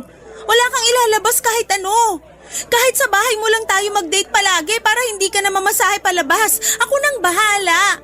Wala pa naman ako masyadong responsibilidad sa pamilya ko kaya okay pa na ikaw muna ang pagkagastusan ko. Hindi mo kailangan gawin yan. Mag-ipon ka rin para sa'yo. Huwag mo akong gayahin. Tignan mo ako. 40 na pero wala pa rin ipon. Tapos ngayon parang huli na saka naman ako nagkukumahog para magkaroon ng pera. Rosie, marami pang iba dyan. Makakahanap ka pa ng ibang lalaki na paninindigan ka. Ano pa bang laban ko kung tinapos na niya, Papa Dudut? Kung ayaw na niya? Napatahimik na lamang ako at hindi ko na alam kung tatayo na ba ako para umalis ng walang paalam. Hindi naman ako makaiyak dahil nahiya akong ipakita yon sa kanya. Ayokong makita niya na mahina ako dahil lang sa pag-iwan niya sa akin. Hinawakan niya ang kamay ko at sinabing gusto niya talaga ako pero kailangan niyang gumawa ng sakripisyo para sa pamilya niya. Pinilit ko siyang unawain dahil pamilya naman niya yon. Masakit lang kasi na sa ikalawang pagkakataon ay pinili niyang bitawan ako para sa iba. Para matakpan ng sakit, umorder na lamang ako ng kape para sa aming dalawa. Sinabi kong libre ko na para tulong na rin sa kanya. Hindi naman siya pumalag, Papa Dudut. Iyon ang huling kape naming dalawa. Tahimik lamang kami habang inuubos ang kape at panayang tingin ko sa mga pumapasok na magkakadate sa coffee shop na yon. Nakaramdam po ako ng pait. Bakit masaya sila at kami hindi? May malas ba sa coffee shop na yon kaya palagi kaming natatapos doon ni Dom. Pero doon din kami nagsimulang magligawan. Naging masaya rin kami habang nasa coffee shop na yon. Hindi ko dapat sisihin ang lugar. Dapat kong sisihin ang sarili ko na umasa kay Dom na sa ikalawang pagkakataon ay forever na kami. Mali pa rin pala talaga. Hindi ko na inubos ang kape at nagpaalam na ako kay Dom. Naiwan si Dom sa coffee shop na yon, tumayo na lamang ako at walang lingong lumabas. Barangay Love Stories. Barangay Love Stories. Papa Dudut, mas naging mahirap ang pag-move on ko dahil na-experience ko na kung paano magmahal si Dom. Matagal kaming nagligawan kaya ang tagal bago ko natanggap na tapos na kami bago pa man kami makapagsimula. Lahat ginawa ko para lamang hindi siya isipin pero bigo ako. Hindi ko alam kung nagayuma ba niya ako para mahumaling ako ng ganon sa kanya. Panayang iyak ko sa tuwing sasapit ng gabi at matatapos ang pagpapanggap ko buong araw. Hindi ako okay at tanggap ko yon. Panayang dasal ko na sana'y matapos na lahat ng nararamdaman ko para kay Dom. Pero natagalan bago ako sumapit doon. Ilang buwan na ang lumipas pero hindi pa rin ako handa at ang puso ko nakalimutan siya, Papa Dudut. Alam kong siya pa rin pero wala na akong magagawa kundi tuluyan na siyang bitawan. Sa pagdaan pa ng mga araw, medyo gumaan naman kahit papaano ang nararamdaman ko. Unti-unting nawawala na yung sakit. Nakakayanan ko na rin sa wakas at nabawasan na ang mga gabing umiiyak ako. May mga araw na rin na nakakalimot na ako sa pangalan niya. Masaya na ako kahit papaano, kahit yon pa lang ang inaabot ko sa pag-move on ko sa kanya. Hanggang isang araw noong handa na ang puso kong talikuran siya ay saka naman siya biglang nagparamdam sa akin. Kakagising ko lamang isang umaga ng linggo nang matadtad ang cellphone ko ng maraming text mula kay Dom. Puro pag-amin na nami-miss na raw niya ako at hindi niya kayang mawala ako sa buhay niya. Papadudot. Aminadong nakaramdam ako ng saya at kilig pero ano ba ang plano niya? Nireplyan ko siya at tinanong kung kumusta siya. Wala siyang ibang naging sagot kung hindi gusto niya akong makita. Doon muli sa coffee shop kung saan kami natapos. Nagsimula at natapos muli. Ano na kaya ang susunod para sa aming dalawa, Papa Dudut?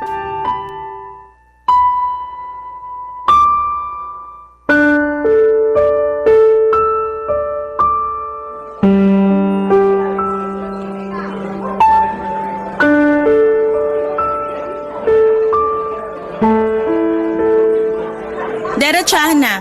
Bakit bigla mong tatadtarin ng mga text yung cellphone ko? Masama ba? Masama talaga. Tinapos mo na tayo, di ba? Dapat hindi ka na nagpaparamdam pa. Oo, pero… Pero gusto mo uli akong paasahin. May third eye ka ba? Kasi parang ramdam mo ko eh. Ramdam mo kung kailan kaya ko nang bumitiw sa'yo. Saka ka biglang lalapit para testingin uli ako. Hindi totoo yan.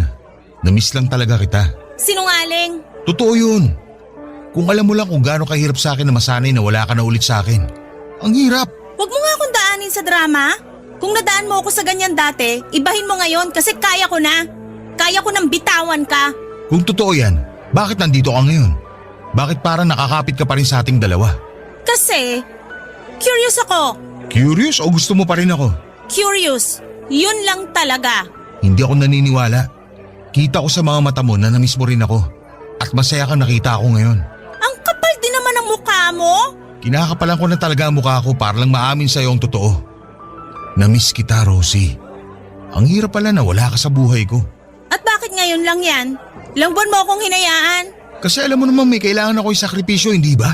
Ako na lang lagi sinasakripisyo mo kapag nagigipit ka. Kasi alam ko maiintindihan mo ako. Kasi wala naman akong ibang choice. Kahit hindi kita intindihin, wala pa rin ako ibang magagawa kundi tanggapin yung pagtalikod mo sa akin. Wala na ako ibang masasabi kung hindi sorry. Yun lang ang kaya kong gawin. Sana pala hindi ka na lang nakipagkita kung sorry lang ang sasabihin mo. Kasi okay na ako eh, kahit hindi ko yan matanggap sa'yo. Pero hindi okay sa akin na hindi makahingi ng sorry sa lahat ng nagawa ko sa'yo. Patawarin mo sana ako. At kung mapatawad kita ngayon, anong mangyayari? Kung meron man akong gusto mangyari ngayon, walang iba kundi magkaayos tayo at sana mabigyan mo ako ng third chance. Third chance mo mukha mo. Wala na ba talagang pag-asa, Rosie? Isipin mo lahat ng ginawa mo sa akin. Saka mo itanong kung dapat ba kitang bigyan ng third chance. Alam ko mahirap na pagbigyan mo ako ulit ngayon. Pero makakasiguro ka na hindi magiging mali ang desisyon mo kapag bumalik ka sa akin. Natuto na ako. Na-realize ko na hindi ko kayang wala ka. Tapos iiwan mo uli ako kapag may gulo na naman sa buhay mo. Hindi na mangyayari yun. Kung may problema man ako, hindi na ako bibitaw. Natuto na nga ako. Ayoko nang mahalin ka, Dong. Nakakainis ka. Halika nga rito. Yakapin mo ako. Ibig sabihin, pasado na ako sa third chance? Ayaw mo yata eh. Gusto, syempre. Gustong gusto ko.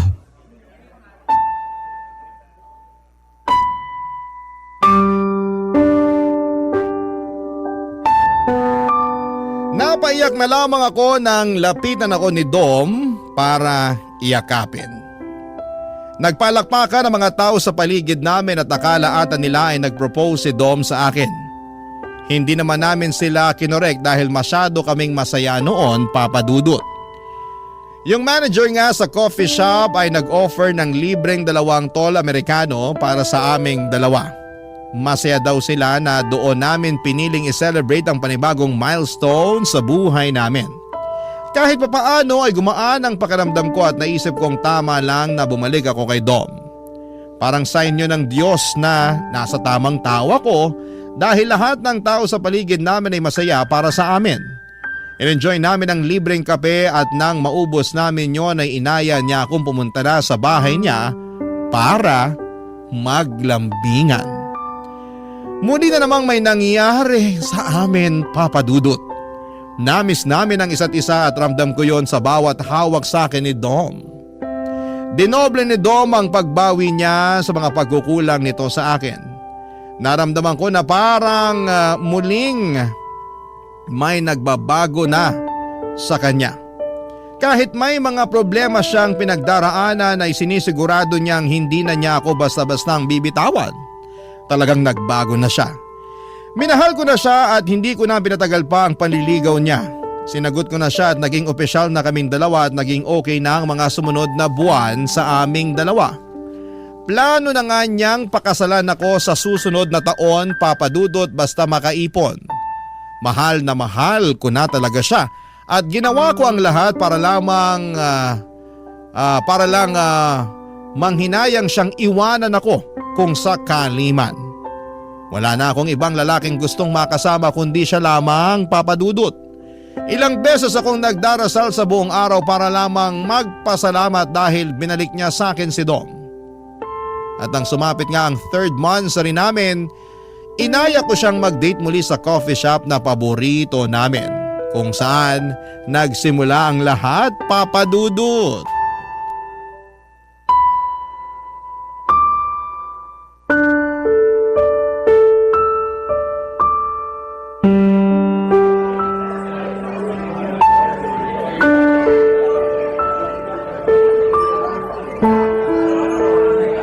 Bakit ngayon ka lang? 3 oras na ako naghihintay sa'yo rito. Nakailang higop na ako ng kape. Inaasid na ako ng malala. Pasensya na. Binakasalubong lang kasi ako. Nagkakwentuhan kaya hindi ko na namalayan ng oras. Gaano ba ka-importante sa'yo yung taong yon para makalimutan mo yung oras ng date natin? Sorry na nga eh. Babawi na lang ako sa'yo ngayon. Ginagalit mo ako eh. 3rd monthsary pa naman natin. Ilang sorry pa ba ang kailangan kong sabihin, Rosie? Oh, bakit parang nabaligtad yung sitwasyon? Bakit ikaw naman tong galit? Ako nga to naghintay sa'yo rito at munti ka nang maging diabetic dahil sa dami ng cake na nilantakan ko, wag lang mapaalis sa mesa na to. Bakit kasi ganyan ang atake mo sa akin? Kararating ko lang, binungangaan mo na kagad ako. Sana inintindi mo muna ako. Kasi pinaghintay mo ako eh. Minsan lang naman ako na-late sa mga lakad natin. Minsan nga lang pero tinaon mo pang monthsary natin. Alam mo, ayoko makipag-away sa'yo. Aalis na lang ako. Teka, sorry na. Nainis lang ako kasi kanina pa kita gustong makasama. Eh di yan ang sabihin mo. Hindi yung mga away ka na lang bigla. Bakit parang ibang tono mo ngayon? Ha? Hindi ah. Kilala kita, Dom. May problema ba? Ikaw nga to may problema. Ikaw to nang-aaway tapos bigla mo ipapasa sa akin yung issue. Hindi eh.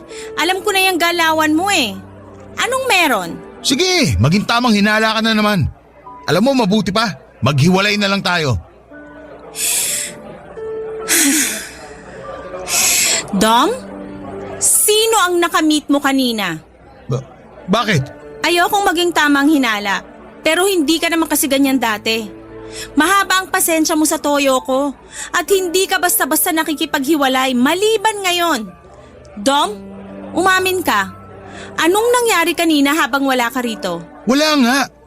Huwag mo nga pairalin yung toyo mo. Nakakairita na eh. Bukas na lang tayo mag-usap pag kalmado ka na. Alis muna ako. Dom, please! Mag-usap tayo! Kinakabahan ako sa'yo! Alam mo, ayoko sa lahat yung masyado naghihinala. Maghiwalay na lang talaga tayo. Ayoko na. Bakit ang bilis mong umayaw? Anong nangyari kanina, Dom? Anong nangyari? Rosie, ayoko na. Narealize ko ngayon na hindi pala talaga kita gusto. Napatunayan ko na lang na tama ang feelings ko nung binungangaan mo ako. Anong nangyari, Dom? Sabihin mo sa akin. Hindi ka magdedesisyon ng biglaan kung wala lang. Gusto mo talaga malaman ng totoo? Oo. Naalala mo yung niligawan ko dati? Yun ang busted sa akin? Yung babaeng pinili mo kaysa sa akin? Siya yung kasama ko kanina. Ano na naman to, Dom? I'm sorry, Rosie. Ayoko na maging unfair sa'yo. Mahal ko pa rin pala siya. Dom, ilang beses mo ba akong gaganituhin? Huli na to. Babalik na ako sa kanya. Liligawan ko ulit siya.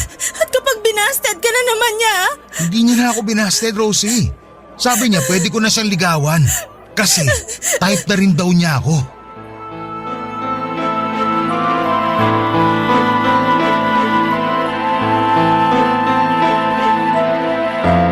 Para akong tanga na napatitig lamang sa masayang mukha ni Dom. Ganon lang ba yon, Papa Dudut? Kapag naisipan niyang bumalik sa iba, ako naman ang bibitawan niya at ako naman ang kawawa. Ako na naman ang sinakripisyo niya. Aalis, babalik, aalis, babalik, aalis, at hindi na magbabalik. Ang pangit ng pattern naming dalawa, aminin kong parte ako ng kasalanan kung bakit siya umaabuso ng ganon sa akin. Dahil alam niyang patay na patay ako sa kanya at kahit na anong mangyari ay babalikan ko siya. Kapag naisipan niyang kumatok ulit, pero hindi na sa pagkakataong yon. Ayoko na. Hindi na tama. Wala akong ibang naramdaman kundi galit ng mga oras na yon. Kinuha ko ang kapeng nasa mesa, tumayo ako at sakay binuhos yon sa ulo niya. Pasalamat siya at malamig na ang kape at nang hinayang ako na sana ay pinainit ko muna yon bago ko ibinuhos sa kanya, makaganti lamang. Nagpalakpakan ng mga tao na nakarinig ng usapan namin. Sa unang pagkakataon ay nagkaroon ako ng lakas ng loob na magpatuloy na lumabas na sa coffee shop na yon at sa buhay ni Dom. Hindi na ako muling naging marupok sa kanya kahit noong isang beses na muli siyang humingi ng chance dahil nalaman niyang pinaasa lang pala siya ng babaeng yon. Napangisi na lamang ako at least ay naramdaman niya ang nararamdaman ko sa mga pagpapaasa niya sa akin noon. Hindi ko na siya nireplyan at tuluyan ko na siyang blinak sa lahat ng social media niya at cellphone number na rin. Natanggap ko ng ganun talaga siya at tinanggal ko na siya sa sarili ko sa katoksikan niya. Sa ngayon ay masayang-masaya ako na natauhan na sa wakas sa paghabol ko sa maling pagmamahal at maling tao. Natagalan lang bago ako makarating doon pero ang pinaka-importante ay nagawa ko naman, Papa Dudut, at hindi na ako uulit pa. Maraming salamat po, Papa Dudut, sa pagbasa ng aking liham. Tagahanga talaga ako ng inyong #1 radio station at #1 radio show sa Barangay Love Stories sa Barangay LS 97.1. Ang inyong forever kapuso at kabarangay, Rosie.